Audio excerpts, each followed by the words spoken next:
Olá, meu nome é Eliezer e você está no Baú do Coiote. Hoje nós vamos falar a respeito do temido pecado imperdoável. Afinal, o que é a blasfêmia contra o Espírito Santo? Mas antes eu quero te pedir para já deixar o teu joinha, porque ele ajuda a impulsionar o nosso vídeo e faz com que ele chegue a mais pessoas. E se você não é inscrito no canal, aproveita enquanto roda a vinheta e se inscreva para acompanhar o nosso conteúdo.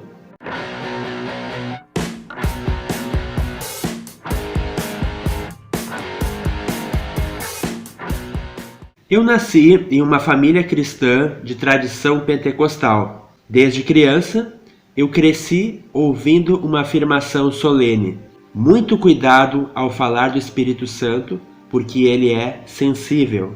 O que eu concluía disso? Que até em uma simples conversa eu podia ofender o Espírito Santo e assim perder a minha salvação. Apesar da expressão pecado imperdoável não aparecer em nenhuma das traduções em português da Bíblia, Jesus diz claramente que uma pessoa pode ser réu de pecado eterno. Esse pecado é a blasfêmia contra o Espírito Santo, e ela aparece em Marcos capítulo 3, versículo 28 ao 30. Vamos ler? Em verdade lhes digo, que tudo será perdoado aos filhos dos homens, os pecados e as blasfêmias que proferirem. Mas aquele que blasfemar contra o Espírito Santo nunca terá perdão, visto que é réu de pecado eterno.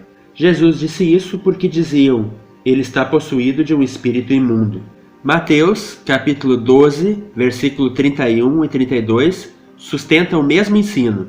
Por isso digo a vocês que todo pecado e blasfêmia serão perdoados aos homens, mas a blasfêmia contra o Espírito Santo não será perdoada. Se alguém disser alguma palavra contra o Filho do Homem, isso lhe será perdoado, mas se alguém falar contra o Espírito Santo, isso não lhe será perdoado, nem neste mundo, nem no porvir. Essa afirmação é reforçada novamente em Lucas 12, mostrando o quão importante e séria ela é. Mas o que exatamente é a blasfêmia contra o Espírito Santo? Bom, o próprio contexto que a gente viu já diz. Jesus tinha acabado de curar um homem endemoniado que era cego e mudo. E quando o demônio saiu, esse homem passou a enxergar e a falar. Os fariseus, que eram um grupo religioso muito conhecido naqueles tempos, fizeram então a seguinte afirmação: esse expulsa os demônios pelo poder de Beelzebu, que é o maioral dos demônios. Diante dessa acusação, Jesus diz duas coisas. Primeiro, o reino do diabo não está dividido. Não existe essa de demônio contra demônio. Segundo, todos os pecados e blasfêmias das pessoas podem ser perdoados contra Deus, contra Jesus, menos a blasfêmia que aqueles fariseus haviam acabado de cometer. Ou seja, atribuir a Satanás algo que eles sabiam que vinha do Espírito Santo. Os fariseus eram extremamente entendidos nas Escrituras. Esse grupo estudava a palavra de Deus mais do que qualquer outro. Então, eles sabiam pela própria palavra que não foi o diabo que curou aquele homem. Mas eles odiavam tanto a Jesus que escolheram deliberadamente difamar o Espírito Santo. Entendeu então o que é blasfemar contra o Espírito Santo? Atribuir ao diabo algo que vem do Espírito Santo. E eu vou repetir, isso é muito sério. Mas quem pode cometer esse pecado? Tudo indica que um pecado dessa gravidade só pode ser cometido por uma pessoa religiosa. E aqui eu digo religiosa no bom sentido. Alguém que conhece a verdade, que inclusive já se tornou participante dos dons do Espírito Santo e que estuda a palavra de Deus. E isso deveria fazer de nós pessoas prudentes e cuidadosas ao afirmar qualquer coisa a respeito de manifestações e curas que são atribuídas ao Espírito Santo. Com isso, eu não estou dizendo que não existem manifestações falsas e nem que elas não devam ser denunciadas. Eu mesmo já vi um demônio manifestado imitando línguas estranhas. O que eu estou dizendo é que é necessário discernimento e moderação ao julgar coisas espirituais.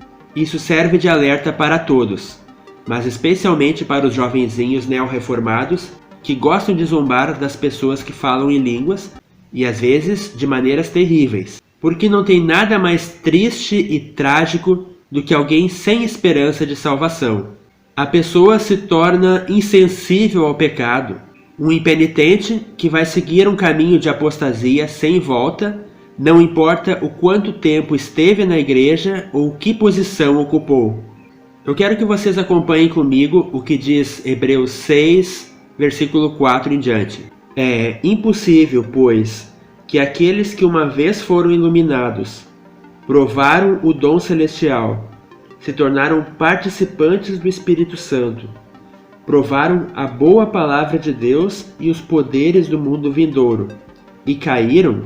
Sim, é impossível outra vez renová-los para arrependimento, visto que, de novo, estão crucificando para si mesmos o Filho de Deus e expondo-o à zombaria. Blasfemar contra o Espírito Santo é um pecado de morte. Em 1 João capítulo 5, versículo 16, nós vemos que não adianta sequer interceder por uma pessoa nessa situação. É perda de tempo. Essa pessoa não vai se arrepender. Mas ainda que você não tenha blasfemado contra o Espírito Santo e que, portanto, ainda seja um salvo, tenha cuidado para não pecar contra o Espírito Santo de outras formas. A Bíblia diz que nós podemos entristecer o Espírito Santo, podemos resisti-lo e podemos apagá-lo de nossas vidas. Tenho certeza que ninguém que está me assistindo neste momento quer nada disso, não é? Então, façamos do Espírito Santo o nosso amigo e companheiro inseparável. Assim, a gente não corre o risco de pecar contra ele e ainda se mantém fortalecido para enfrentar os dias maus que vivemos. Obrigado por assistir até aqui e até o próximo vídeo, se Deus quiser.